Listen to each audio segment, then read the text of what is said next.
Trying to find. Oh, here we go. Good evening to everyone who's coming in and joining us. We'll give everyone just a couple more seconds to come from the waiting room. I didn't comb my hair. I didn't know we were going to be on video. I know that feeling. Oh, well, and it is a choice. We'll talk about the options of Zoom in a little bit, but it is a choice. So if you do want to go ahead and turn off your video, feel free. If not, we're happy to see your lovely face. No problem. Did it turn on? No, let it get time. Might not have enough. As everyone's coming in, just some housekeeping reminders. If you want to mute yourself, unless you plan to raise your hand or speak. We are going to be recording as well. So if you don't want your face to get recorded along with everyone else's, you can stop your video as well.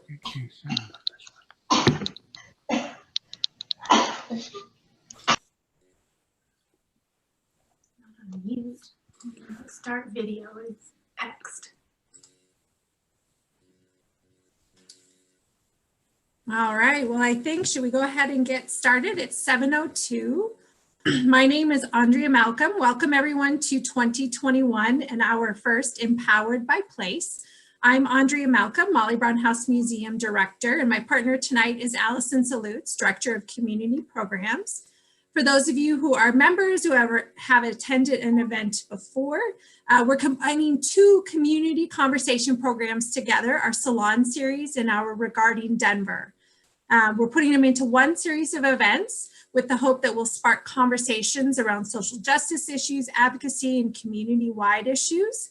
So Empowered by Place really is a conversation about how Denver's historic places play an important role in our present. So we're using current headlines, but also great historic places. And together we hope to unpack some of today's pressing issues.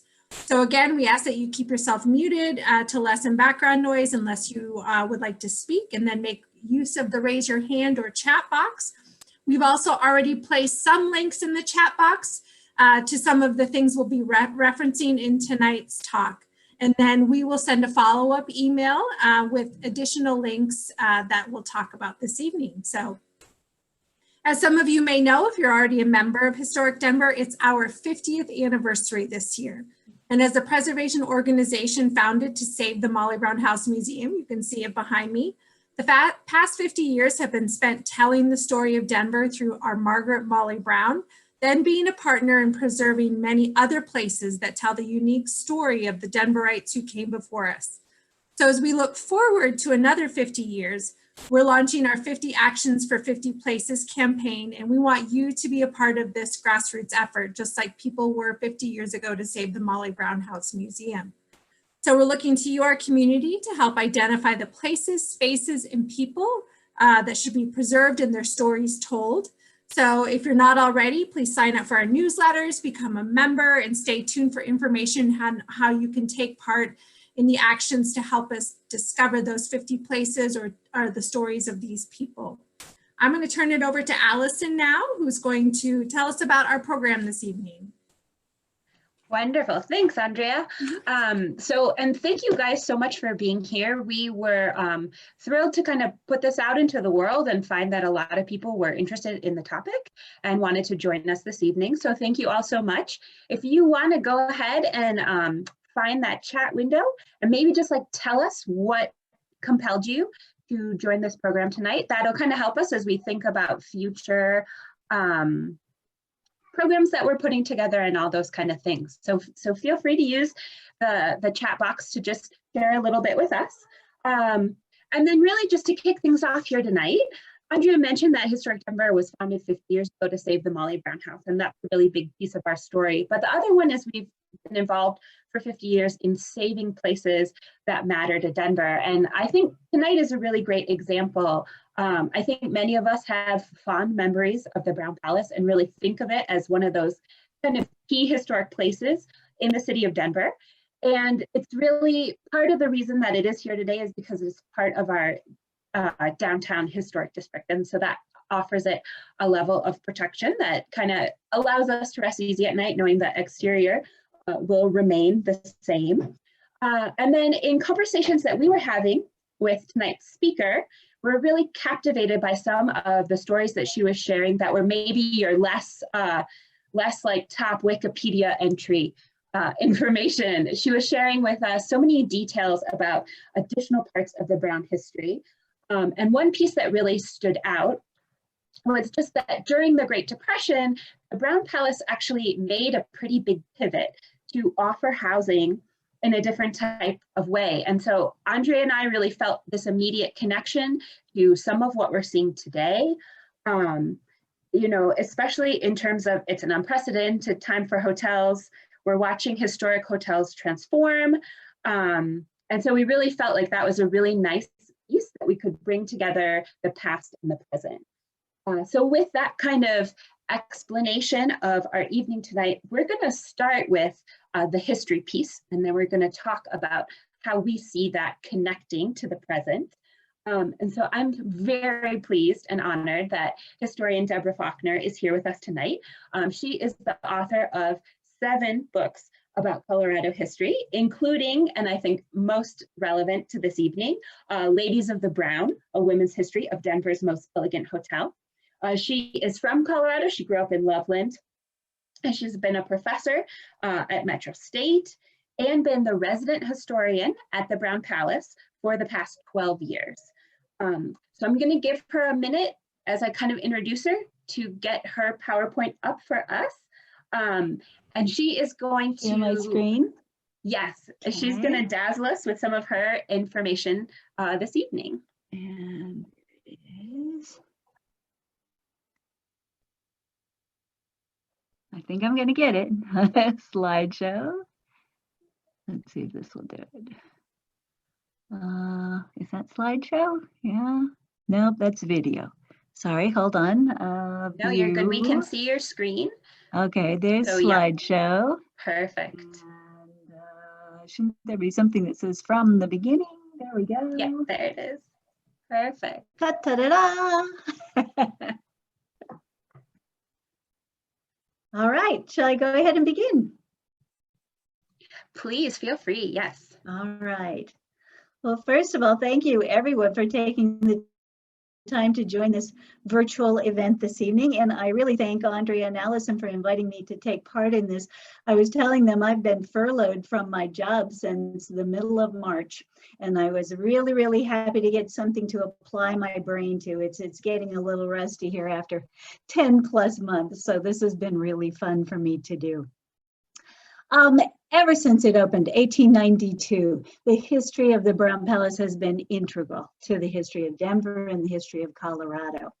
And before the COVID-19 hit the fan in 2020, it was distinguished from every other hotel in downtown Denver by almost 128 years of continuous elegance and excellence. They had never closed once from the day they opened in 1892.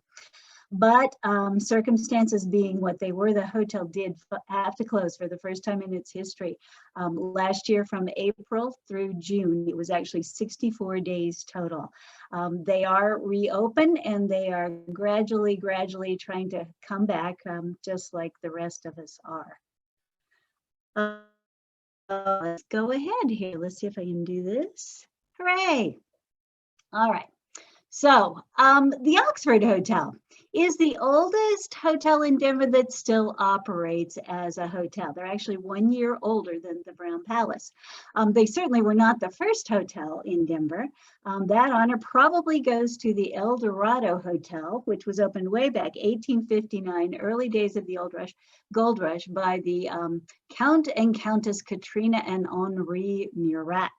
It was basically at Lawrence and 10th, right on Cherry Creek, and pretty much wiped out by the flood of 1864.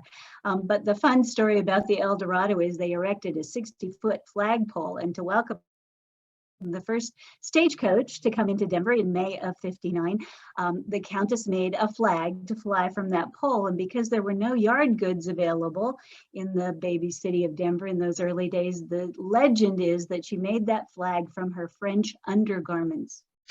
And in a city that was, you know, what, 95% young bachelors, probably not surprising that flag was stolen after a couple of days. And Lord knows what things were perpetrated upon it, but it was returned eventually.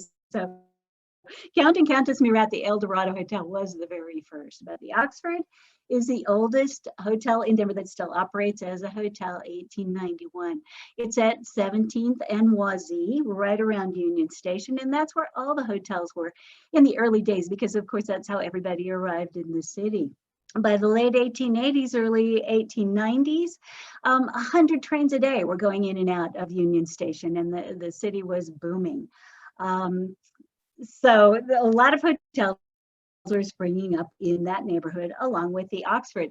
The Oxford, by the way, really did kind of start to turn into Skid Row in the post-war years, 50s, 60s, 70s, and it actually had to be closed late 80s, early 90s to be brought back up to snuff, but it is a wonderful historic hotel today. Couple of other grand hotels from that same period. Probably the finest hotel in Denver was the Windsor Hotel here on the left. It was at 19th and Larimer. Victim of urban renewal, of course. This hotel was where Horace, Silver King Horace Tabor, kept his mistress at the time, Baby Doe, before they were married. Although it was demolished, a lot of the things from the Windsor have been preserved at the Teller House in Central City. Some of you may have seen, they've got the old gold diamond dust mirrors from the Windsor and some of the furnishings from Baby Doe's suite. The Metropole Hotel here on the other side kind of broke the mold by building on Broadway at Tremont and Broadway. And the reason for this kind of relocation away from Union Station was that the Capitol building was rising just a few blocks away, and they knew they were going to need some fine hotels in that neighborhood.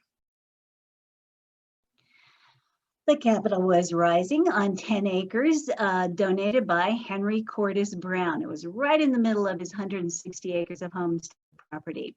And when Henry bought this property, he dreamed of developing it, and he optimistically laid out street grids and lots, and people in Denver called it Brown's Folly. It was about a mile southeast of where Denver was growing up around Larimer Square, and people said the city will never ever spread that far out. But Henry was nobody's fool. He knew in donating that land, and as the Capitol rose, that the demand for his lots in that neighborhood would go through the roof. They did, and they made him a very wealthy man with the Capitol Hill development. So Henry decided to use that money to build the absolute grandest hotel in Denver. He used to say he built it for his beloved wife, Jane. I think he actually built it for his own legacy. And on the other side of this slide, you see a carving of Henry Brown that used to, well, it's still there, by the original grand entrance to the hotel on the Broadway side of the building. The Brown Palace took 4 years to build and a total of $2 million way back in 1892, because it was nothing but the finest. It was considered at the time one of the 3 premier hotels in the country, right up there with the original Waldorf in New York City and the Auditorium Hotel in Chicago, which no longer exists. This slide shows the original grand entrance on the Broadway side of the building, which is on the right hand of the slide. It's got a little bit of a elevated thing in the center there. That grand entrance had to be closed in the 1930s because of heavy traffic on Broadway. It just made it too difficult to load and unload hotel guests on that side. This old postcard is Broadway, and it shows the Brown Palace and its relative position there to Trinity Methodist Church. The Metropole that I mentioned earlier, you see, was right across Broadway. And in just a few years' time, other hotels sprouted up. The Albany, the Shirley Savoy, later the Cosmopolitan Hotel, which I actually remember going to as a child. And the Metropole kind of fronted the Broadway Theater, so this was quite the happening part of town. The Brown Palace was situated on a perfect right triangle shaped lot. at Broadway, Tremont, and 17th. And this happened because of the intersection of two different early street grids in Denver that were differently aligned. The original street grid down around Larimer Square, all the streets were parallel and perpendicular to Cherry Creek. When Henry Brown laid out the streets and lots in his future Capitol Hill development, he just followed the compass points north, south, east, west. And where those two different street grids finally intersect in this part of town, you'll notice a lot of those odd triangle-shaped blocks and the crazy angled streets that make everybody crazy. The original managers of the Brown Palace, the one on the left, William Billy Bush. This man was a very experienced, very successful hotelier in Colorado by the time the Brown Palace opened. He had already owned and operated the Teller House in Central City, the Clarendon Hotel in Leadville. He was the owner and manager of the Windsor Hotel and the owner and manager of the Metropole Hotel. And this brings to mind a legend that I often have to debunk as a historian of the Brown Palace. People will say to me, I heard that Henry Brown once went into the Windsor Hotel in his cowboy gear, looking a little bit grubby, and they refused to rent him a room. And he vowed then and there to build an even grander hotel to drive them out of business. Everybody loves a good revenge story, but this legend doesn't hold water on so many levels. For one thing, Henry Brown was many things. Cowboy was never one of them. And he was obviously very good friends and business partners with William Bush, or he wouldn't have made him one of the co-managers of the Brown Palace. The other co-manager was Nathaniel Maxey Tabor. He was the son of Horace and his first wife, Augusta. And ironically, William Billy Bush here was the man who introduced Horace to Baby Doe, the homewrecker's second wife. So kind of an interesting little bit of history behind the scenes there. There was no expense spared with the Brown Palace. It was nothing but the best.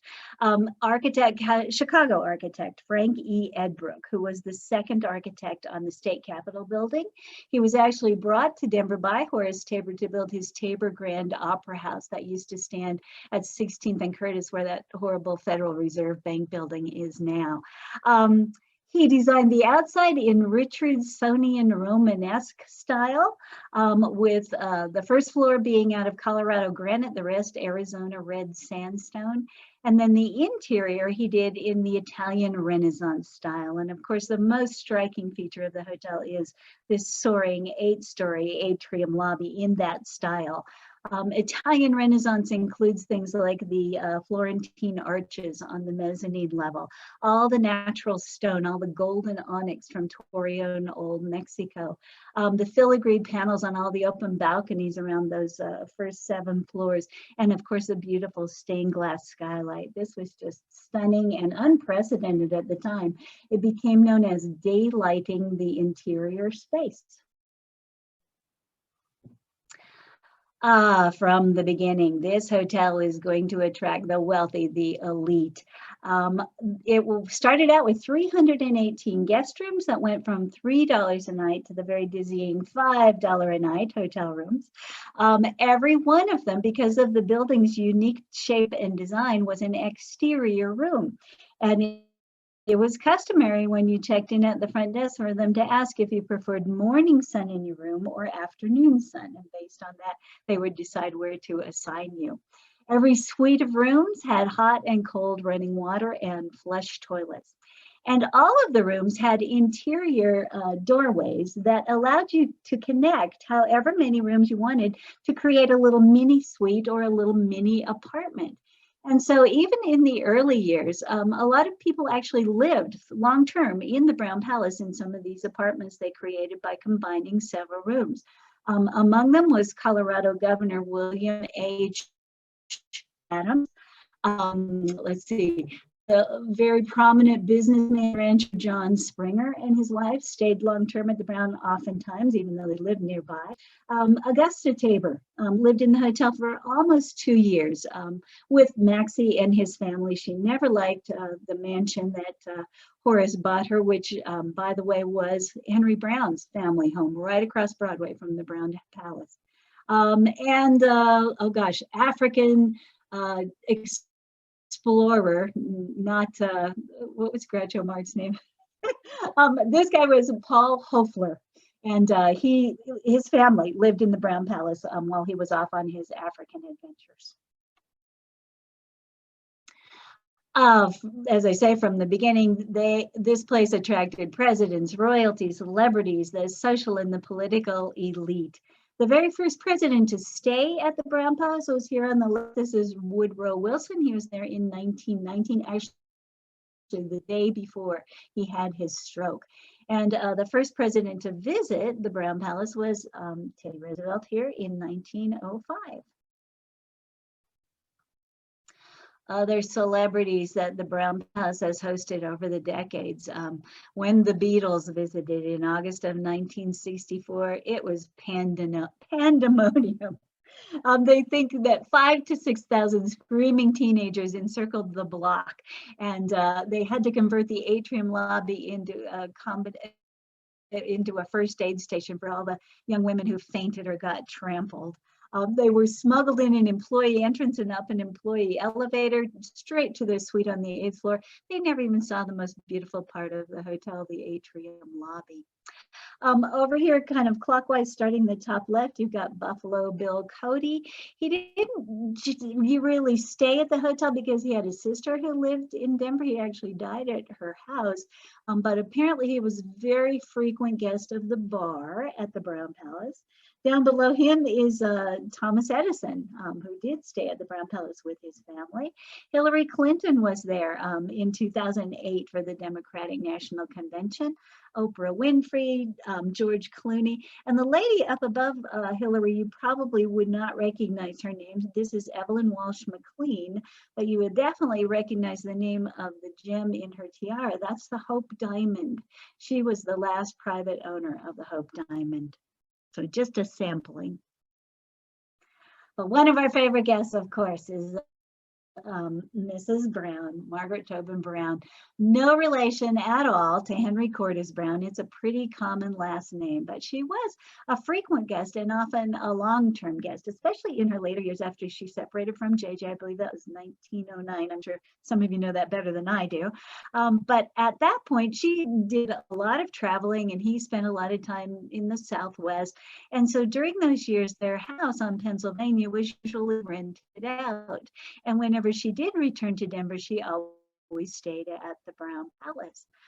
This includes 2 weeks after the Titanic disaster. She checked into Suite 625 and she held press conferences about the disaster while she was staying at the hotel. Other occasions, she often held fundraisers at the Brown Palace for a couple of her favorite charities, the Humane Society and of course Catholic charities.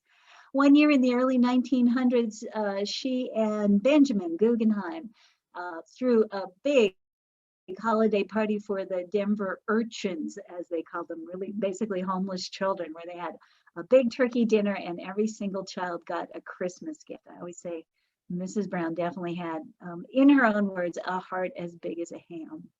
Another Christmas, she had been staying at the hotel for quite a while, several weeks, I'm sure, and she decided to put a little Christmas tree at the front desk. And just a couple of days before the holiday, she personally handed out small gifts to every bellman, every doorman, every housekeeper, every waitstaff person. So just generous to a fault. And I think my favorite story comes from the managing director in the 1920s, who remembered one time when she stayed there for an extended period, she took voice lessons. And he recalled that soon after the arrival of her voice teacher at 10 o'clock every morning, you could hear the caterwauling, this is his quote, up and down the 8-story atrium. So a favorite guest of the Brown Palace. Uncompromising standards for the staff of the Brown Palace, because the clientele were the people who expected the best. These are restaurant and banquet servers, absolutely dressed to the nines. Now, one thing you will not notice in this picture is the face of any person of color. The Brown Palace for decades made it known that they were quote unquote not friendly to coloreds, and that applied not only to staff but also to guests. Immigrants, on the other hand, were employed all over the place in the hotel. Most immigrants who came to Denver found an immediate welcome at the Emily Griffith Opportunity School, where they could go to learn English and to study citizenship, to become citizens, but also they could learn a trade. There was a lot of vocational training, and the Brown Palace and other hotels in downtown Denver employed lots of Opportunity School graduates in the kitchens, in housekeeping, in laundry, maintenance engineers, accountants, stenographers, even floral designers. From the 1920s through the 1970s, 3 generations of the Boettcher family owned the hotel. At the top, Charles Boettcher, the senior, came over as a young German immigrant, made his first million selling hardware in Leadville during the silver boom.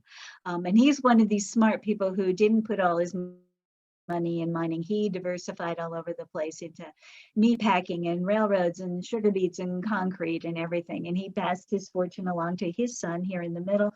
This is Claude, who went by the initials C.K. Boettcher. And C.K. piloted the Brown Palace through the 30s, 40s, 50s.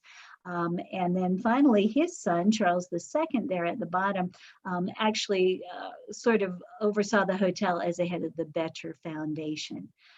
Many of the alterations and additions that the Boettchers, particularly CK, made to the hotel are still in evidence. So as Allison, I think, mentioned just briefly, in order to survive the Great Depression, C.K. Boettcher decided to convert the top 2 floors of the hotel, floors 8 and 9, into private residential apartments. They were called the Skyline Apartments, a very prestigious, very pricey address. But the steady income from these permanent residents allowed the hotel part to continue operating without sacrificing any elegance or excellence throughout the Great Depression, World War II, and beyond. Until very recently, those top 2 floors retained a lot of those Art Deco touches. You see off to the right side, glass brick that enclosed the open atrium lobby for privacy and for quiet for the residents. The people who lived in the Skyline Apartments were very wealthy, high society people. A couple of the most long-term residents, one of them was Eleanor Blackmer. Her husband, Myron Blackmer, was an oil tycoon who got kind of tied up in the Teapot Dome scandal. She lived there for 31 years. And then I think the guy who holds the record is Mr. Kenneth Townsend. He was basically just a trust fund dilettante. He was proud to brag that he had only worked one day in his whole life, and that was for Boettcher and Company. And he would just walk up every day to the University Club and hang out with his friends. And he lived there for 41 years, and I think he was pretty savvy, because apparently when he moved in the 30s, somehow he made an agreement with the Boettchers to lock in his rental rate. So when he died in the late 1970s, he was still only paying like $80 a month for his rental in the Skyline Apartments. Several Boettchers themselves lived in the Skyline Apartments. Charles Boettcher Sr. Lived there and actually died in bed in his apartment at the Brown Palace. After that, Charles II lived there, and when he passed away, his second wife, May, lived there for several years. The lady you see here coming out of the doors of the Brown Palace, this is Mrs. Crawford Hill, Louise Hill, the queen of Denver High Society around the turn of last century. I know you're all familiar with the story of Margaret Brown, and this is the high society lady who snubbed her as new money, too rough around the edge, not quite good enough for the sacred 36. But with the Great Depression, a lot of wealthy people like Mrs. Hill discovered that their big mansions, you see her mansion here down below, were really too expensive to keep up. They just couldn't afford to do it anymore. So they downsized and moved in, a lot of them, into these apartments of the Brown Palace. Louise Hill lived in apartment 904. It's now Suite 904. She lived there for the last 15 years of her life. Actually died there at the age of 91 of pneumonia in 1955. And many people believe that she actually haunts the hotel. I do have to say, in that picture, she looks a little ghostly. All right, so Colorado had a big post-war tourism boom in the 1950s, and they decided that they wanted to expand the hotel. An earlier plan that you see here on the left-hand side in the 1920s was to close off the atrium lobby at the 3rd floor and build a 19-story tower right up the center of the building. Thank God for the stock market crash of 1929, because when that happened, they decided to shelve that plan. And before they ever got a chance to do it, I bless whoever said, no, wait, let's build across the street. So they built what we call the Tower Annex across Tremont. It opened in 1959 as the Brown Palace West. Later had other names, the Denver Inn, the Comfort Inn, it's now the Holiday Inn Express. These two properties, even though they have different names, they share the same staff with the Brown Palace, and the staff goes back and forth through a service tunnel that runs under Tremont. And of course, guests and the general public go back and forth on the Sky Bridge that goes over Tremont at the mezzanine level. The Holiday Inn Express, by the way, has not reopened since it closed back in April. All right, fast forward to 2020. The current owners of the Brown Palace decided to take advantage of the closure of the hotel by doing major redecorating of all the meeting rooms on the mezzanine level, the Palace Arms, and the 8th and 9th floors, those floors that used to be the private residential apartments. And some interesting discoveries were made as they took up carpet and tore into walls.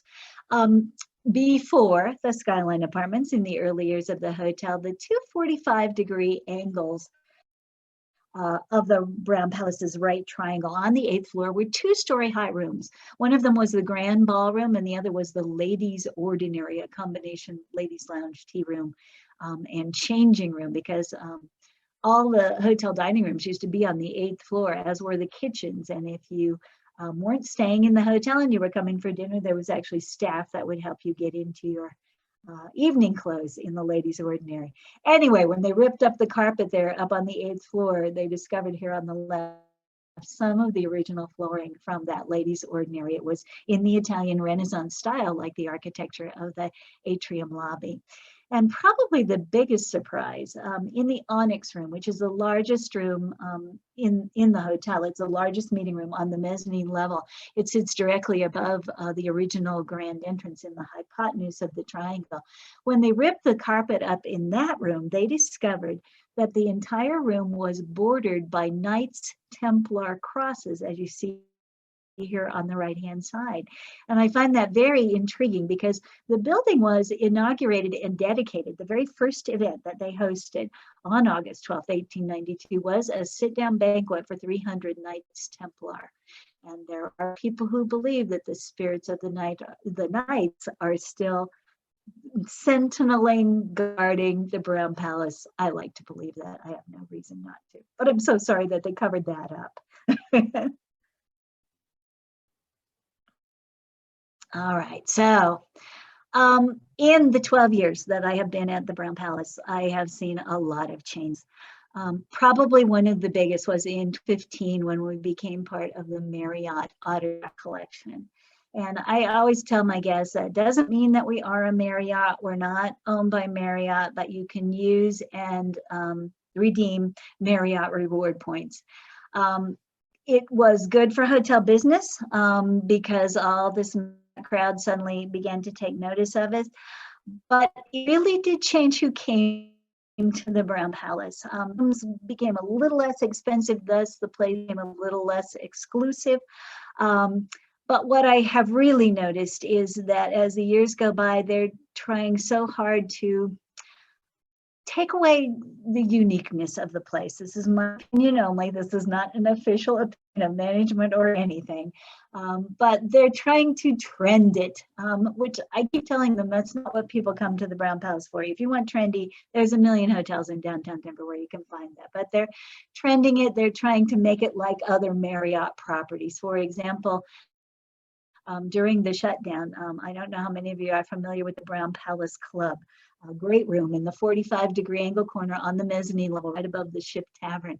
And they changed that into a concierge lounge because every Marriott Autograph Collection has a concierge lounge. And the timing was absolutely awful because, of course, it has a buffet, and who knows when we're going to be using buffets again. So that was one of the changes that's making us a little more Marriott-y, seemingly every day. The other big change was in 2018, we got bought by mega real estate investment corporation out of Texas called Crescent Real Estate LLC, and they brought in a different management company for the first time in more than 30 years. It had been Quorum for 30 years, and they had their own ideas and their own people, and a lot of things changed under them. The other thing that I have noticed is that they keep cutting staff. And of course, that means a little bit of cutting back in the legendary service that the hotel has always been known for. So it's hard for me to see that as well. And of course, the pandemic has really just wreaked havoc on all the hotels in downtown Denver, but Brown Palace, absolutely. In fact, in this last year, we have gone from a 4-star, 4-diamond rated hotel to just 3 stars and 3 diamonds. And as I think Andre and Allison mentioned, that's not fair during the pandemic.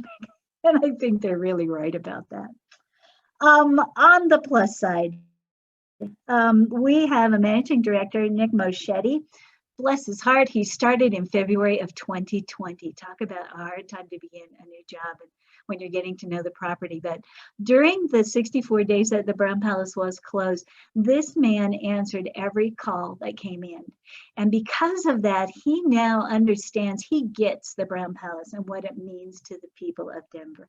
He knows it's not just a place with layers and layers of history, but with layers and layers of memories. And so he's doing everything he can to kind of retain the uniqueness, to retain, the things that make it so special to the people of Denver. Because I tell folks, it's not just old, it's not just historic and significant. The Brown Palace is beloved, and that's why we all have a special place for it in our hearts. The end. Thank you. Thank you, Deborah. That was fascinating. It's always so fun to hear you talk so passionately about the hotel. We did have a few questions start to come in over the chat that maybe I will begin to feed to you. And if other folks have questions and you would prefer to unmute yourself and ask, please feel free, or put them in the chat and we will make sure that Deborah gets these all answered. So the first one that I saw come in was just asking if when you talk about the 8th and 9th floor being apartments, did they have kitchens and those types of amenities? Mm-hmm. They did. They all had little kitchenettes. These were really wealthy people, and 9 times out of 10 they would eat in the restaurants or get room service.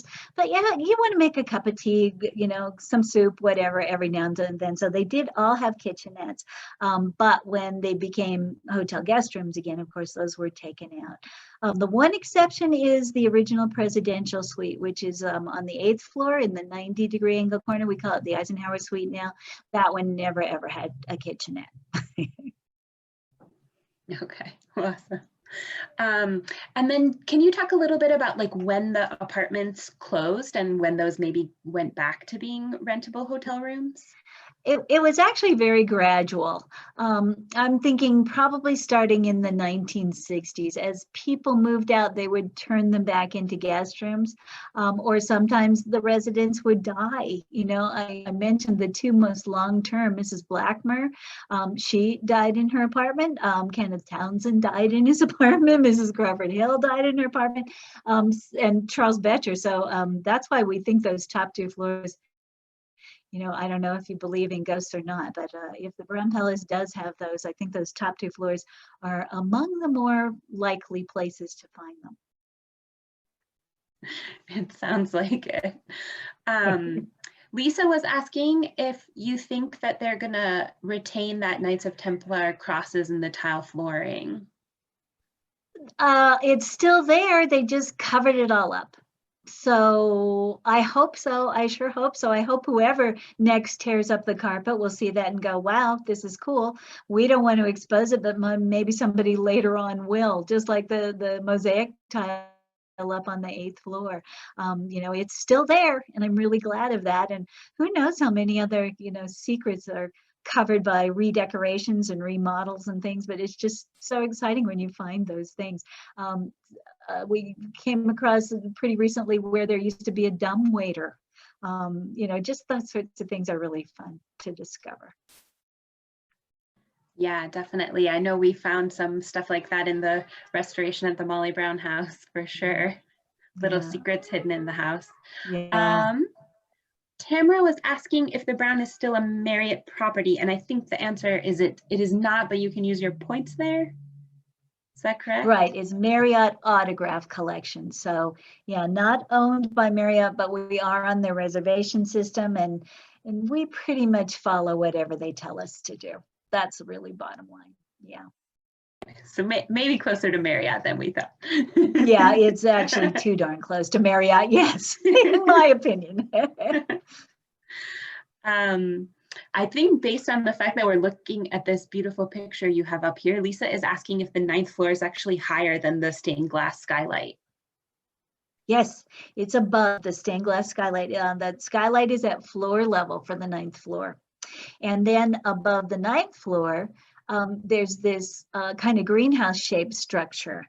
And that's what catches snow, hail, dead birds, anything that might threaten the stained glass skylight. And in the early years of the hotel, that structure was glass. It's now plexiglass, of course, because that's a lot sturdier. But the 9th floor has always been above the stained glass skylight. Mm-hmm. Very keen observational skills there, Lisa. Very much, yes. Viv Oh, had a and great can I add one more thing to that? The 9th floor, when you go up there, you suddenly feel a lot taller. And that's because its ceiling is much, much shorter. That floor was never intended to be a public floor at all, because the parts that weren't part of those 2-story rooms in the 45-degree angle corners were just little tiny chambers for servants traveling with families and sample rooms for traveling salesmen. So the ceiling in the 9th floor is much lower than any of the other floors. Little trivia. Yeah, that's kind of neat. Viv was asking if you know how the relationship between the National Western Stock Show and the Brown Palace kind of evolved.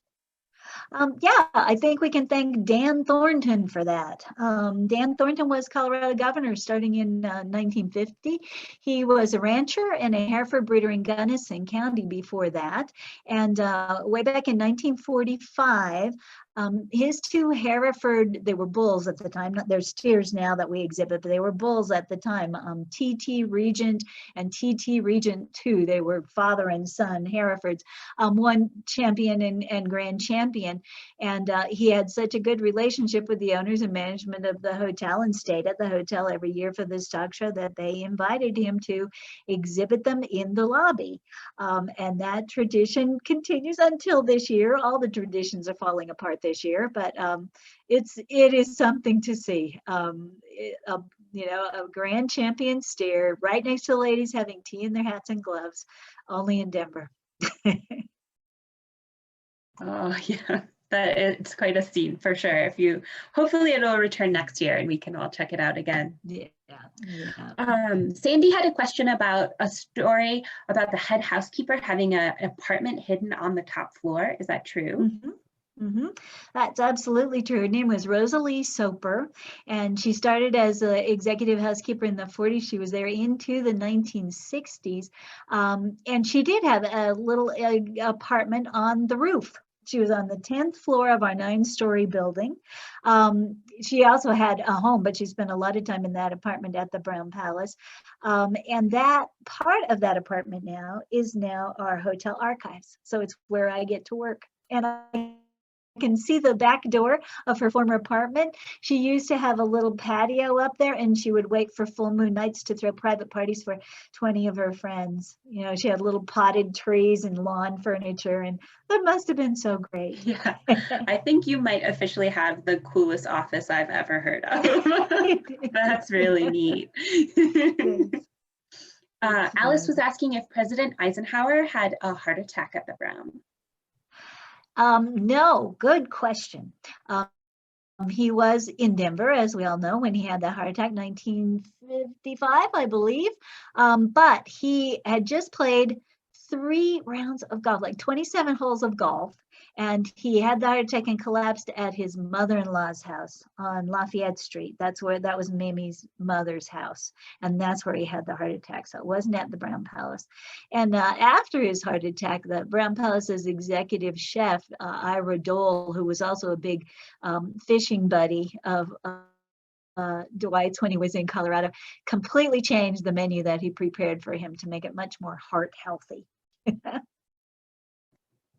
That sounds like a wise decision. Yes, very good. Robert is asking about the stained glass receiving maintenance. Does that happen every year, or when was the last time it took place?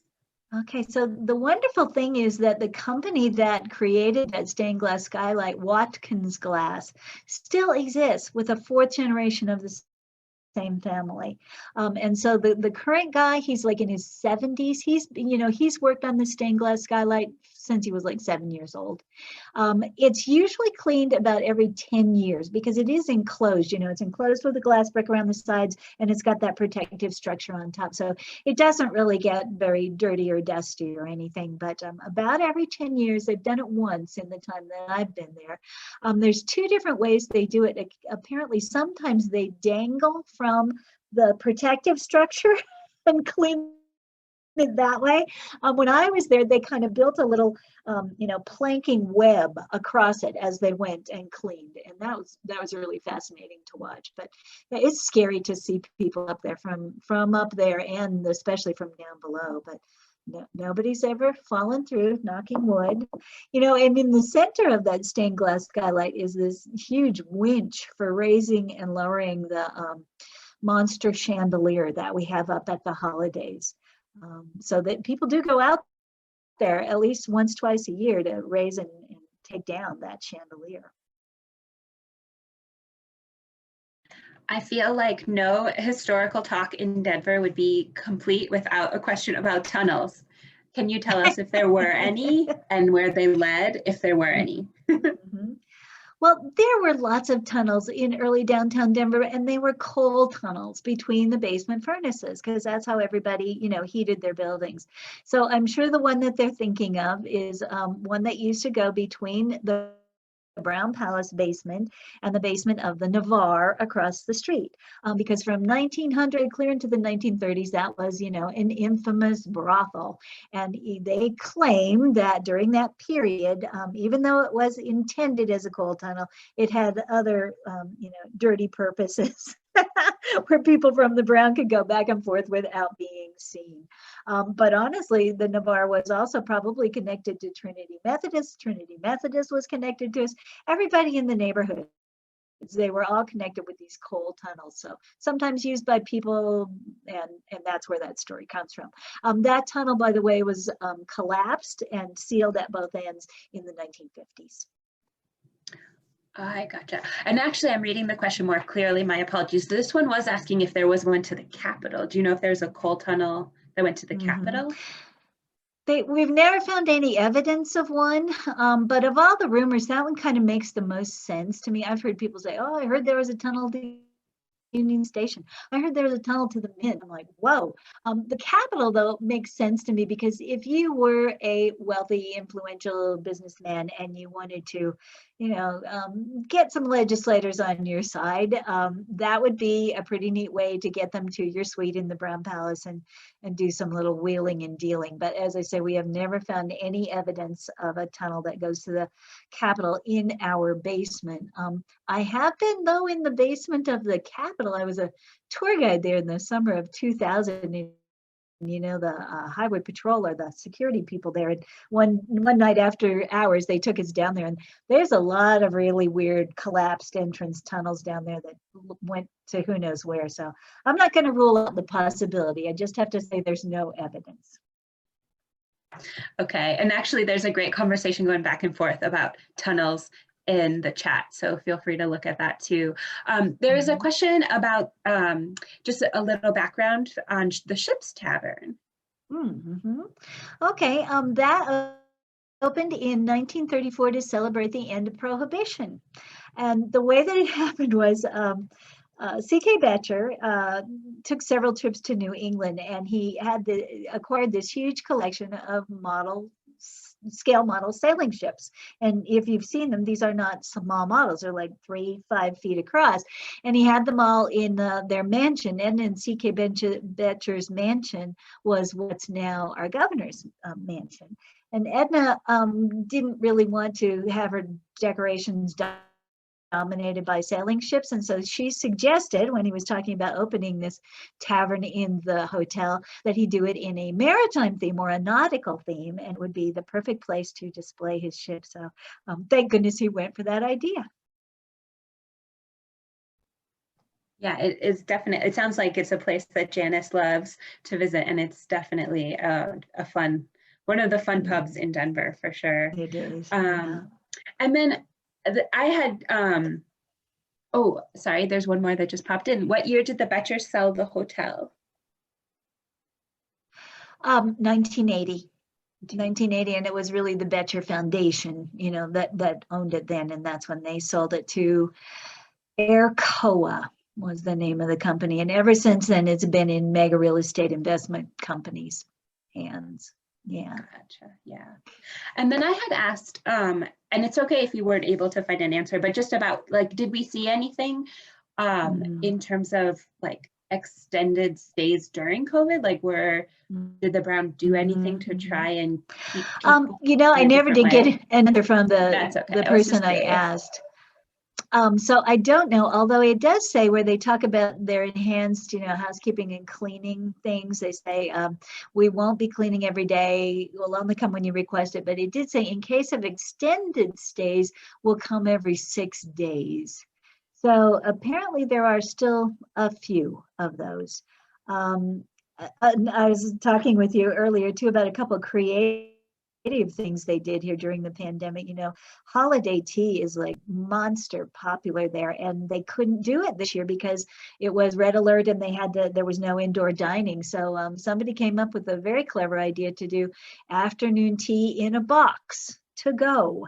So they would have the scones and the sweets, and they even had a little tape or a CD or something of our pianist John Kite playing holiday music. So apparently that was really, really very popular.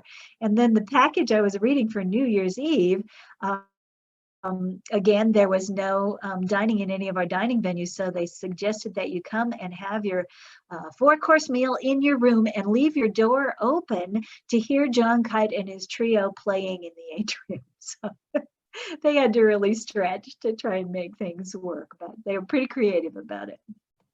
Yeah, it sounds like some creative solutions to a very unprecedented time. There were 2 more questions that came in. One was asking about the wrought iron panels in the lobby. The wrought iron, what? Just the wrought iron. Oh, the panels. Aren't there okay. a couple that are upside down? Yeah.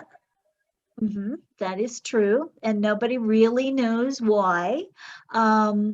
We have a couple of theories. The one that we usually tell on tours is that it's in line with various artistic traditions around the world, quilting, Navajo weaving, etc., where they consider it sacrilegious to try to create something perfect. So you put an intentional flaw in every work of art. So those 2 panels maybe are intentional flaws. However, that doesn't explain why they are where they are. So I'll tell you a little weird thing. You can do with it what you will. But a few years ago, when we were celebrating our 125th anniversary ideas about what we could do special. And one of our engineers said, let's get students from the CU Denver Civil Engineering to come do the measurements and determine which step on our grand staircase is exactly 1 mile high, 5,280 feet. And before they did any measurements, knowing the weird secret traditions of Freemasons and Knights Templar and their connections to the hotel, I said, wouldn't it be amazing if the center point of a line connecting our two upside down panels was exactly 1 mile high? And when they did the measurements, that turned out to absolutely be the case. Coincidence? Maybe. Wow. As I say, make of it what you will. Yeah, that's really fascinating. It gave me goosebumps. Yeah, for sure. Juliana had a great question about impacts from the Spanish flu to operations. Do you know anything about that? From the what operations? The Spanish flu in 1918, did that have an impact to operations? Oh, that's a really good question, because I've never really seen a thing about it in our archives, and yet it must have had some impact. Yeah, it That sounds is like a wonderful question. Next time I get back in the archives, I'll dig into that. After I have my vaccinations. right. Sorry, yeah, I really don't know anything about that. Yeah, it sounds like they probably didn't completely halt operations. No, they didn't, which is why so many people got sick. Yeah, right. Yeah, very interesting. Any other I think I've gotten to everybody's. Oh, do you know when tea started in the lobby? That was one that In the lobby? Yes, Yeah. 1985. Oh, So okay. they've always served tea somewhere or other around the hotel. They used to serve it in the Onyx Room. They used to serve it in the Ladies' Ordinary. They used to serve it in the lounge, which was where the Ship Tavern is before the Ship Tavern. But it's only been in the atrium lobby since 1985. That's really interesting. And then just a follow-up from your panel question, in case somebody wants to go, what floor are the upside down panels on? Okay, well, one is on the 4th floor and one's on the 5th. Okay. Yeah, Alrighty. and they're on opposite sides of the atrium lobby. Okay. All right. And Hopefully pretty much anyone who works there can point them out to you. Oh yeah, that's good to know too. Yeah, that'll help Kim out. She'll find them a lot easier that way. Oh, and Elise is asking, are tours available for people? They haven't had any since March. I'm hoping, as things improve, as I get vaccinated, all of that good stuff, those will come back. But there are not any currently. Yeah. And then Leah is asking about integration. Do you know when it finally integrated? I think they finally had to start a little bit in the 60s, with all the civil rights and all of that. They were also, besides being racially biased, they were really gender biased. I mean, women were welcome from the beginning, but they had their very special places, the ladies' lounge, the ladies' ordinary, whatever. They weren't supposed to go just anywhere they wanted in the hotel. And just recently, the Brown Palace has hired a female executive chef. And they asked me if she was the first executive chef of the Brown Palace female. And I said, absolutely. They didn't have executive female anything until the late 1980s. So yeah, they dragged their feet on that stuff big time. But yeah, I'm sure with the civil rights and all of that in the 60s, they had to begin loosening up on that. I gotcha. Okay, hopefully that is a good answer for you, Leah. And then Robert was asking about the photo again. Is the lobby furniture shown here historic or reproductions from the time? That is reproductions from the time. Yes, that's pretty recent picture. Okay, so we're looking at pretty much what it looks like today. Yeah. Wonderful. Well, thank you so much. Luckily, they haven't messed with the lobby. Oh yeah. Hopefully it'll kind of stay the same. Yes. Tamara's asking, do you think it was the Betchers who instituted racial inequality? No, it was before them. It was really from the very beginning. Yeah. I'm not positive about this, but I'm going to go right around 1912. The Brown Palace did welcome not Du Bois, who was the other? Booker T. Washington. They actually let him stay there. And there was a big story in the newspaper at the time. And the managing director made a point, we're making an exception in his case because he is superior to most of his race. Ouch. Yeah, So it went way back. Yeah. Boy, yeah, that is not, that Yeah. doesn't sound nice, especially with our 21 years. Oh boy. Yeah. Well, thank you so much for answering all these questions. I am Thank you for gonna, asking them. yeah, it's actually, it's so fun just to like continue to peel back the layers and is. find more about it. I am gonna Mhm. ask you to stop your share because I did want to just talk I'll about a see. couple other historic, they're all historic, hotels in Denver, because this is one version of a housing model where we do see this bit of a pivot at the start of the Great Depression to try and do something a little bit different from what had been happening before. Oh, sorry, guys. But the Brown it's a unique example because there is that part of the Brown history that is luxury and that is class. And it's a little bit different than really talking about hotels as housing models. But we do have some interesting historic models of hotels that have, served as housing at the time that they were built and then still serve housing, but in a slightly different fashion. I selected these three because of the diversity and their range. They represent, there are a lot of models that I could have chosen. But I thought these were kind of interesting. So the photo that we're all looking at right now is actually down the street from the Brown Palace. It's 1514 17th Street, and you're looking at the Barth Hotel. It was built in 1882. So it was actually kind of interesting because it was originally, it was built as a liquor warehouse, but that changed pretty quickly thereafter. By the late 1880s, it was operating at a hotel, and it operated as a hotel until the 1980s. So for a while, it was able to claim the moniker of the longest continually operating hotel in Denver, which now is going to just kind of jump around a whole lot more after this year. It started to be called the Barth, as we call it today, in the 30s. After having a number of different iterations. But the interesting piece is when it stopped being a hotel in 1980, it sold to an organization that today goes by Senior Housing Options. This will shock us knowing Denver real estate today, for $600,000. And it underwent a number of renovations, but it was redesigned to house senior residents. And today it still houses 62 residents. So it's kind of interesting. The hotel would have housed 100 people. So to fit a little bit and allow people to have a little bit more space, as we're used to today, that's why we see that little bit of a slip in numbers. But it's a really interesting model. I mean, in the 1980s, when the downtown that we think of today really didn't exist. There's been so much change in that neighborhood over time, but it has remained an affordable option for people that need it in the neighborhood. So that was one that I just thought kind of added an interesting, at the time, in the late 1880s when it became a hotel, it wouldn't have been kind of the luxurious option of the Brown. It would have been a much more kind of economical hotel as we would think of it. The other one that's kind of interesting is this, the First Avenue Hotel. So we've jumped in Denver. We're now at 49 West First Avenue.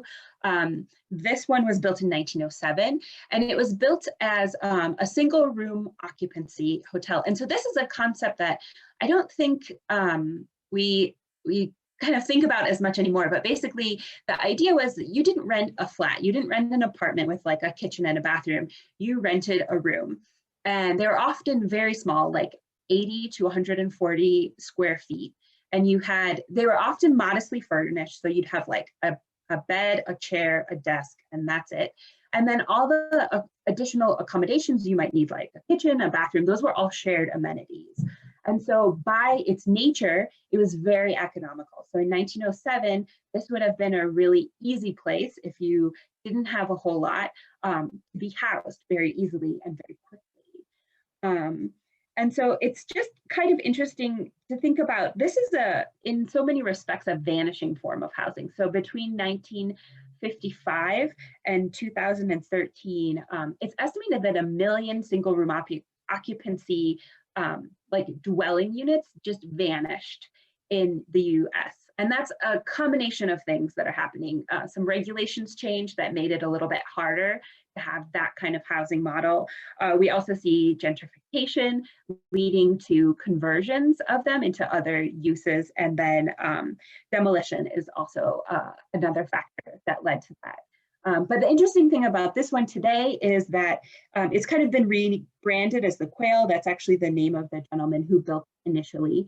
And it is being used for affordable housing. So there's an income cap for people to live here. And so you have to make at least 60% under the median average income in Denver. So this is one where they're trying to kind of retain that ethos of affordability in a building like this, but in a way that's a bit more 2021. And then the third one that I thought was interesting, and again, kind of along the same lines of what we're talking about, hotels becoming options for housing, is this one. It's called Circle West Condominiums, but it was actually built as the Four Winds Motel in 1962. And it is on Colfax. It's right off Colfax, so its actual address is 1495 Vrain, but it would have been part of the accommodations that line Colfax for people that were vacationing and using Colfax as that main thoroughfare to the mountains. They took the motel and they've actually changed it into condominiums, as you can see on the side there, but they did make a commitment to affordability on this one as well. So they are keeping the pricing and the cost of this unit much lower so that housing can be something that isn't completely out of reach for people. So I thought these were kind of like three interesting examples of ways that hotels perhaps can either be, and in this case, these were purposely changed. Sometimes it happens more organically. We find that hotels and motels are being used for extended stay residents in no way that is formalized. So it's filling a gap in housing for people that are going through maybe temporary displacement, a displacement due to a catastrophic event. And so we see these kind of popping up all over. And I'm going to stop the share just for a second. Hopefully you got enough of a look at the pieces there. But I did notice that a couple of you guys are asking questions, and so I want to make sure that I've got this. Okay, so you guys are talking about other examples that you've seen of hotels turning into housing options for people. The other piece that kind of made me think of, and maybe it's leading you kind of down the same kind of thought, is that, you know, we often, when we talk about individuals experiencing homelessness, we have like a really stereotypical picture in our mind. Maybe it's a gentleman, maybe he's older, maybe he's a little bit grizzled, and he has spent a lot of his life at experiencing homelessness. And that's just one of 4 definitions that the Colorado Coalition for the Homelessness gives us. And while that one is considered chronic homelessness, we do see it a lot throughout Denver.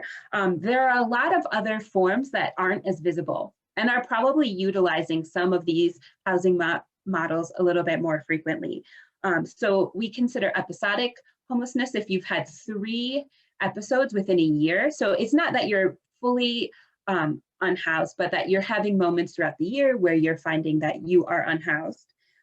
Transitional, and this one really kind of, I think, spoke to us a little bit tonight, because it's often it happens due to a major event or a catastrophic moment. And I don't know if we need to sum up 2020 as a catastrophic event, but that's definitely what it made me think of. And so this kind of idea that this isn't a permanent, you know, this isn't how you are living permanently, but it is something that could very easily happen to you. And then they also have a 4th category that, again, is very interesting. And these are hidden, what they consider hidden homelessness. So this is without a permanent residence for a period of time. And that could mean you're staying with your sister, or you're crashing on a couch, or you're in a hotel or a motel. And these are really difficult to count. And so one thing that's coming up really quick at the end of January is like one of the ways that Denver assesses the number of people experiencing homelessness is they do a point in time count. So they go out and they count everybody who they can. Some of these, the three other options, if you're transitional or hidden or episodic, you may actually not be captured in that. And that actually, they're a little bit harder sometimes to get services and resources to. So I did just kind of want to point out that, you know, we see the brown, it's very luxurious, but it did, when there was an economic depression, it changed the way it did business. And here are a couple of additional options, examples of that happening. So I'm happy to answer questions about that if that kind of spurred anyone to think about anything in a new or a different way. We'll give folks just a second if you want to pop anything in the chat that kind of relates to that. So, and this is something, so Tara's sharing that this has been something that has been happening with her for the past 3 years. And I think when, you know, when we think about it, like with these definitions, it hits so much closer to home. We all realize that, you know, the fact that there's a roof over our heads is such a luxury, and that it could happen really quickly, that something could happen in your life that would make a really big change. So I'm really sorry to hear that, Tara. I hope that things are getting back on your feet here. Oh, that's so wonderful that you're in a safe space. Robert is asking a question that actually Andrea did a bit of looking into about the East Area Plan and East Colfax and how that kind of fits into this whole conversation. Yeah, that's a great segue. Thank you for talking about that, Robert. So what we like to do then at our salon series, and what we hope to do with this Empowered by Place event over this year, is really then connect these historic places and these historic stories of Denver to some of the headlines that we're maybe seeing in the newspaper or online today. So you may have seen a couple days ago that the Denver City Council extended its deadline for contracting with local hotels to house people during COVID-19. So early on in the pandemic, Denver worked with several partners to come up with some of these creative sheltering solutions. So on Monday, they extended their contract to allow for temporary housing in hotel rooms for people experiencing homelessness during the COVID crisis. So they voted to extend the contract an additional 4 months. That would allow them to secure 150 rooms to use as shelter during this time. One of those people responsible for that is actually the Chief Housing Officer in the Department of Housing Stability in Denver. Their nickname is HOST, and that's headed by Britta Fisher. So she's worked to provide financial coaching in the past to an organization called Empowered. Governor Hickenlooper appointed her to the Colorado Housing Board, and she was elected chair of that board in 2017. She also serves on the Housing Colorado Legislative Committee, and she's a member of the Mothers Advocating for Affordable Housing. So she has a sense of what's happening housing-wise here in Denver. So they actually have created an annual housing plan that you can access online. I'm going to share screen real quick. So here's that headline where Denver extends the contracts to continue housing homeless in hotels during COVID. So really housing or hotels becoming a pivotal part of the housing solution as we continue through this pandemic. And we'll again include these links in an email. They're in the chat already.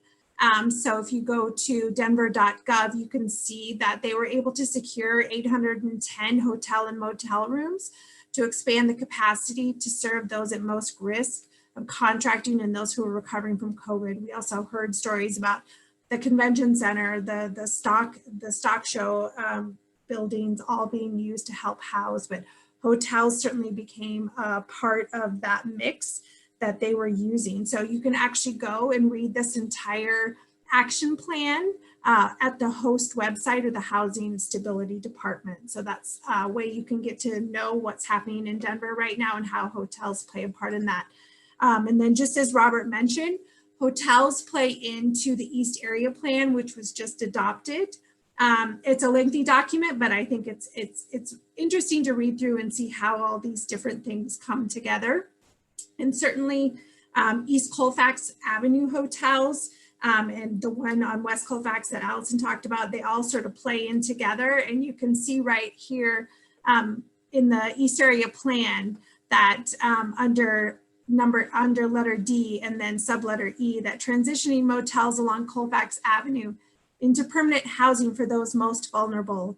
And the East Area Plan really identified hotels as an option for transitional housing, as well as a current problem in housing in Denver with homeless people using hotels and neighborhoods sort of seeing that as a problem, but how can they be turned into a positive by being used as purposeful transitional housing during different times in the city. So East Area Plan is a good resource for understanding how hotels, especially those along Colfax Avenue and many of them mid-century or Gucci style architecture and things like that, how they become a mix and where Denver hopes to go and working with housing issues here in the city. So we have all of that up. So the East Area Plan is a great way to see how that becomes a part of it. And then of course there's the suburbs. The suburbs don't necessarily have the housing resources that Denver has. So there's actually a group of women that this article tells us about who have banded together and worked to find housing solutions in Denver's southern suburbs. So cities like Littleton, Centennial, and how they can use hotel rooms as a way to address some of the housing issues that they're facing there. They are a group called SAFER, which is Solutions for Achieving Fast, Effective Response. They're mostly social workers, nonprofit Alliance Network members. They work for mental health organizations. So they see these chronic issues that are putting people on the street and say they see hotels as a way to add into the mix, a way to get people off the street and also get them connected to coordinated social services who come to the hotel parking lots and work with the people there to get them the services that they need. For instance, Jefferson County did one of its count of homelessness people and found 997 people living on the street just in Jefferson County. So it really allowed them to get an idea that there's more people living on the street than they have sort of regular housing for at that time. And it was more than double that their point count, which Allison mentioned a minute ago. So that point of time count, which is a count of sheltered and unsheltered people experiencing homelessness, is required by housing and urban development. And it's a nationwide count that has to happen. So municipalities, counties, states have to be able to record those. So as Allison said, the count is coming up here in Denver. They are required to count sheltered people every year and then unsheltered counts every other year. 2021 is a year for unsheltered counts, and there are some concerns about how those will be conducted given the pandemic at this time. So you can see in this article that Donna Bryson is the author on this article. She has been a freelance reporter for Denverite the last couple of years, covering housing and hunger issues. She also wrote a book called Home in the Brave, which covers grassroots efforts in Montrose to help military veterans reintegrate into civilian life. She also wrote It's a Black-White Thing about race issues in South Africa. So she has been writing often about these housing issues here in Denver.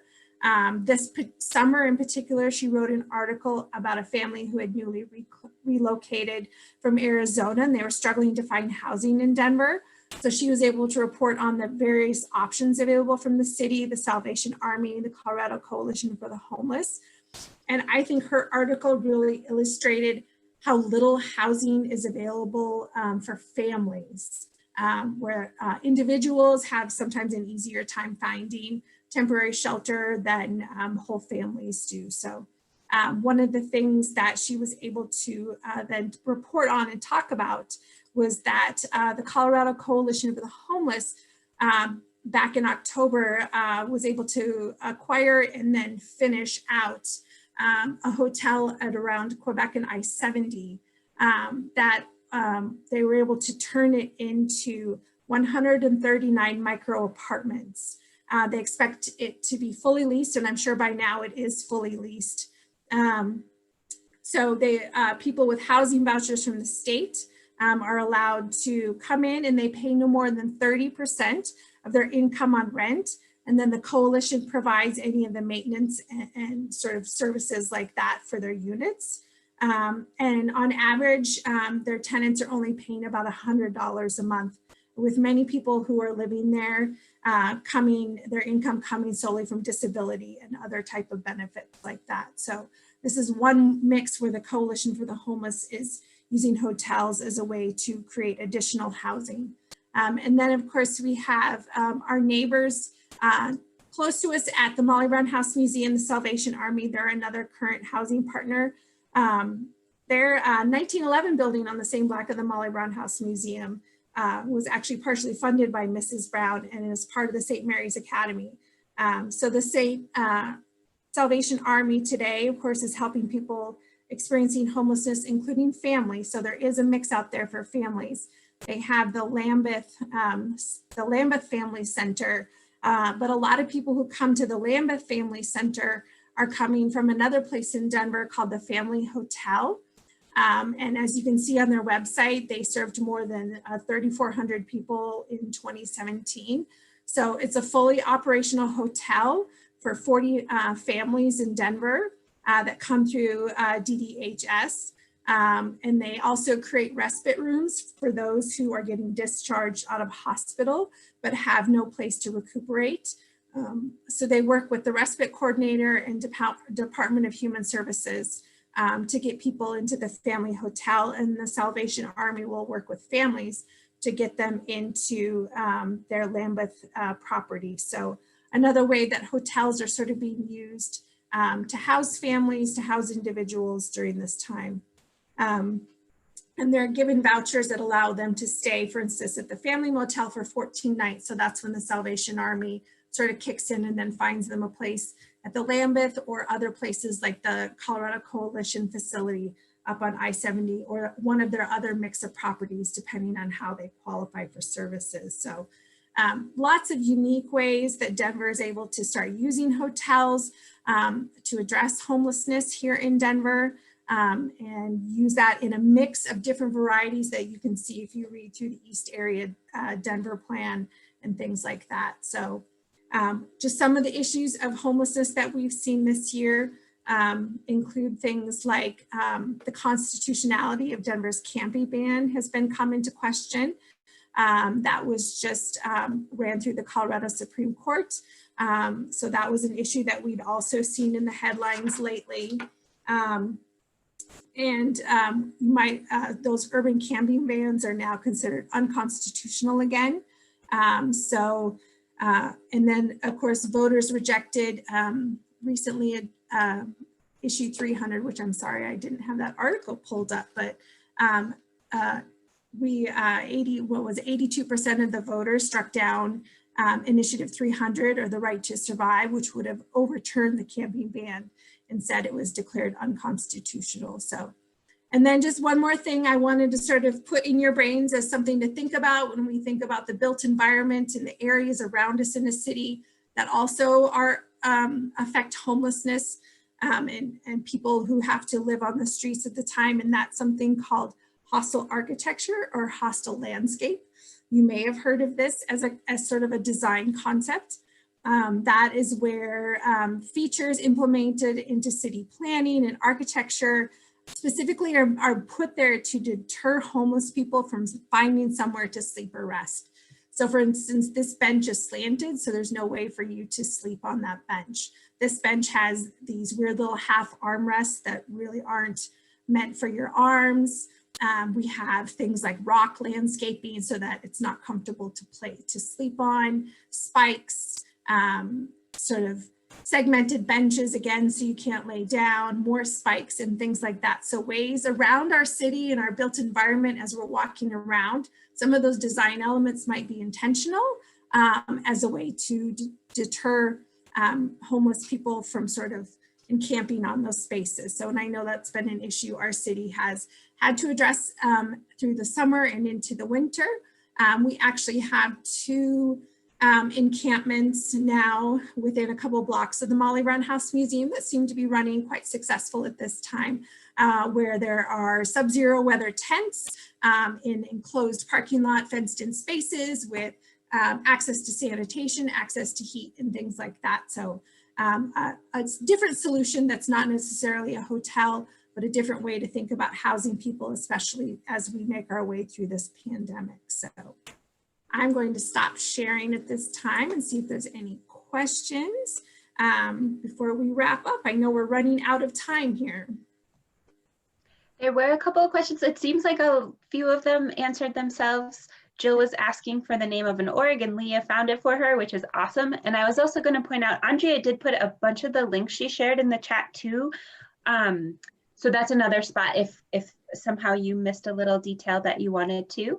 And then just some folks sharing about their personal experience, which I'm just so grateful that everybody feels like comfortable to share what they're going through. And it's a really interesting, it's a lot of pieces coming together here, right? So we're kind of addressing it from this as hotels as a possible moment of housing, but I think all of us acknowledge that, you know, we're all closer than we think to finding ourselves in a situation like this. And I think we respect everybody's experience here.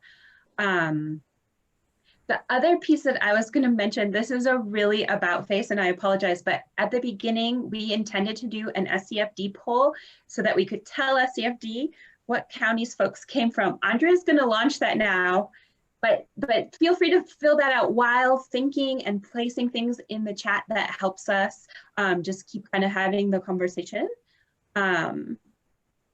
Yeah, I think Robert had said something with undercounting that impacts funding for the homeless, and you're right. I think that's one of the concerns that they're having as the point count is coming up here fast at the end of January, that given COVID, is it safe to have people out counting? Is it safe to sort of, you know, have people gathered together in order to count? So it's just the count itself is problematic for unhoused people this year. And given how many times some of these people have been moved or displaced throughout the summer, fall, and winter. So there are some concerns, just like we have larger concerns maybe nationally about the census and how that affects future government funding. The same thing happens with these point counts. The housed counts happen every year, but the unhoused counts only happen every 2 years. So I think that has a big impact if they're not able to get out and get the unhoused counted like they would like to this year. Thank you. Andrea, are you able to launch that poll? Yes, I did. And Oh, everyone's I'm filling so it out. sorry. Maybe Okay. you can't see it 'cause I you're- guess I must be because I'm the host, I can't see it. So I'm like, oh, we should do that. Sorry about that. Oh, wonderful. Just more wonderful reflections coming in. A few thank yous. And we thank you. Like, this was a little bit, as I said in the beginning, a little bit of like mental acrobatics to kind of follow our train of thought. Hopefully it made sense. It made sense to us at the time. Shared Deb's expertise, but then also really try and like talk about what's happening right now in Denver, and our hotel is going to be used as housing. That East Area plan that Andrea was talking about is super fascinating. There's a lot of pieces in there that can continue, I think, to impact this for years to come.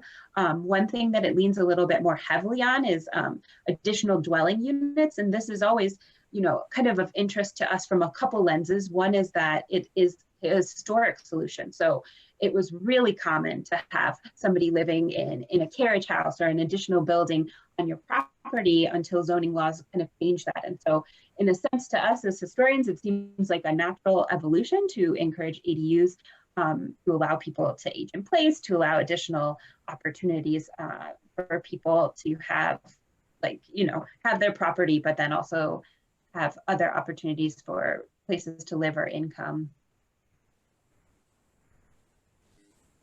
Yeah, it's super interesting to think about. And we've had a couple of these coming in the chat. This one is from Ginny. The other one was from Jill about, Jill was pointing out, there's a lot of vacant retail spaces right now. Ginny's saying, oh my gosh, there are all these offices, like what are we gonna do if people don't go back to work? What's gonna happen there? It is gonna be really interesting to kind of see how the population changes, what this means in the short term and the long term, I think for especially in the sense of built environment, like how do we use these spaces? Definitely. I'm going to launch one more poll if you guys don't mind. And that would be if you want to throw us your choice for a future Empowered by Place topic. And I think the discussion of retail and office fronts and things like that is a great discussion. And just a reminder, our next Empowered by Place is going to be on Thursday, March 4th at 7 p.m. And we're going to discuss Denver's legacy businesses in light of the news that El Chapultepec will be closing its doors after 87 years. So are there preservation tools that can be put in place that would maybe have possibly, you know, played a role in El Chapultepec or other legacy businesses, and what are other sort of legacy business models of preservation maybe that exist around the country? So we'll look at that as a topic at our next one, but we'd love to hear from you guys if there's other topics where we can connect the built environment and place and people in Denver's history to the headlines that we see around us. So, of course, monuments was the top choice, and we've had a lot of discussion, especially over the last year in Denver and around our nation the last couple of years, about monuments, most related to Civil War coming down. The second topic, 9th Street Auraria, is really looking at historic 9th Street and the neighborhood itself of Auraria as the earliest neighborhood in Denver, and what some of the issues are around that neighborhood. We thought we could look at historic movie venues in Denver. We all love going to see movies at the Mayan. Hopefully by the end of this year, we'll be able to do that. I saw Dr. Fauci announced that he thought maybe by the fall or winter of 2021 that we would be back in live performance theaters and maybe even movie theaters. But what do we have here in Denver for historic movie theaters, or what might be left by the end of 2021? And then we always love to look at Five Points Cultural District. We in particular love the Black American West Museum, and especially this year with Dr. Justina Ford celebrating her 150th birthday, a monumental year for the Black America West. We always like to look at women in the press and the state of the media. We're just one block away from the Denver Women's Press Club. And then with us being on the same block as what was St. Mary's Academy and is now Salvation Army headquarters for now, there's a word on the street that they are actually relocating. Looking at the Sisters of Loretto, looking at Loretto Heights, and looking at sort of the built environment from the lens of Catholic schooling in Denver. And then I thought a fun topic at some point might be looking at Denver through the lens of the municipal facts books that were published in the 19-teens in Denver. It's a great way to sort of explore Denver and get a daily slice of life that is similar to sort of, I think, how we would look at our Facebook feed every day. So just fun ways to sort of explore Denver's history, but also connect it to how we sort of understand the world today as well. So thank you everyone for filling out that poll. That'll help Allison and I a lot as we move forward and planning the rest of the events for this year. So I'm going to take a quick picture because make sure I save all that. And in the chat, I don't know if you noticed, Andrea, but somebody put drive-ins. Ooh, that's a good idea too. Like, are there fun. are there any left anymore? Does anyone know of? I think there were 2 this summer, and honestly, with COVID, it seemed like such an elegant solution. Yeah. I was like, oh yeah, that's safe. I stay in my car and I watch a movie. But yeah, we might have to do some searching to see if there's 1 or 2 we could talk about in the future. Perfect. All right. Well, thank you everyone so much for joining us. We're like 3 minutes over our time, so don't feel like you have to stay, but otherwise I think Allison and I can stay a couple minutes and you can unmute and we can chat or continue to ask questions. So we're here for a few more minutes. Thank you everyone, and we hope to see you at the next one. And check out historicdenver.org for upcoming registration or become a member and see what we're up to with the 50 actions for 50 places.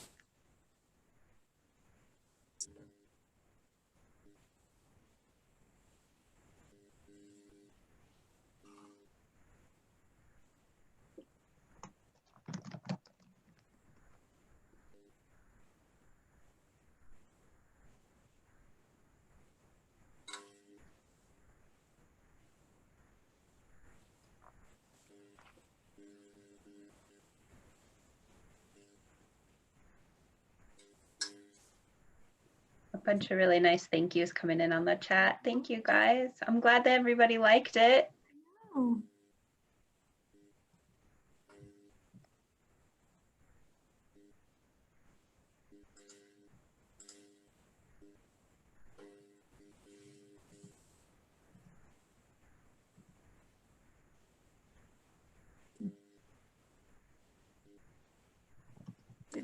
Deb left us, goodness.